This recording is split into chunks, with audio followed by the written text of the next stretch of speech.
सियासी अदम इस्तेकाम और मुआशी अदम इस्तेकाम दोनों इलेक्शंस ना होने की वजह से ही हो रहे हैं।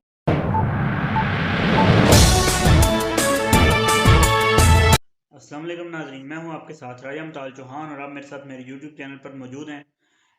नाजरीन, आज की जो अहम डेवलपमेंट है, बड़ी अहम बात है कि मुल्क में इंतखाबी अमल का जो है वो दोबारा से शुरू हो चुका है और मुल्क में दोबारा से आम इंतखाबात की दौर दौरा शुरू हो चुका है। इंतखाबी अमल किस तरह से शुरू किया गया है? इंतखाबी अमले की ड्यूटियाँ, इंतखाबी अमले की जो ट्रेनिंग वगैरह थी, उसका अमल जो था वो रोक दिया गया था। अब दोबारा से उस अमल को जारी किया गया और अब दोबारा से इलेक्शंस की गहमा गहमी जो है मुल्क में चल खड़ी हुई है। तो बहुत अच्छी बात है। इलेक्शन भी वाहिद हल है इस मुल्क में सियासी और मुआशी इस्तेकाम के लिए। सियासी अदम इस्तेकाम और मुआशी अदम इस्तेकाम दोनों इलेक्शंस ना होने की वजह से ही हो रहे हैं और दोनों जो हैं वो काफ़ी ज़्यादा मुल्क के लिए नुकसानदेह हैं।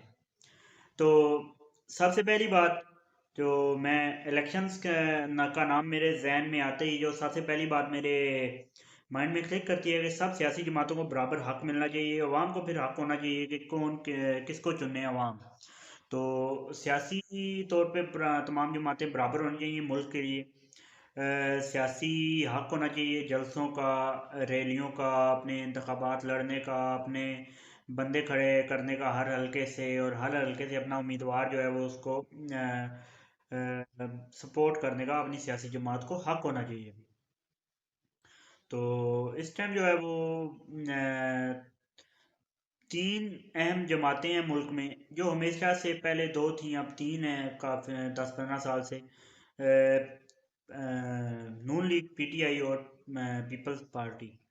तो इन तीनों में से अब देखते हैं कौन जो है वो इंतखाबी अमल जो है वो जीतने के काबिल है और किस जमात को अवाम जो है वो अपना नुमाइंदा चुनती है। बाकी जो छोटी छोटी जमातें हैं वो इस मुल्क में काफ़ी ज़्यादा अहम किरदार अदा करती हैं हुकूमतें बनाने और तोड़ने में। जैसे आप लोगों को अच्छी तरह मालूम है कि इमरान खान साहब की हुकूमत तोड़ने में सबसे बड़ा, और बनाने में भी सबसे बड़ा किरदार जो था मुल्क की छोटी जमातों का था, जो जिनके पास एक दो सीटें ही होती हैं।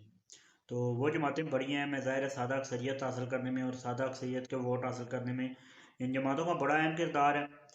उम्मीद है कि इलेक्शन इस बार हो जाएं।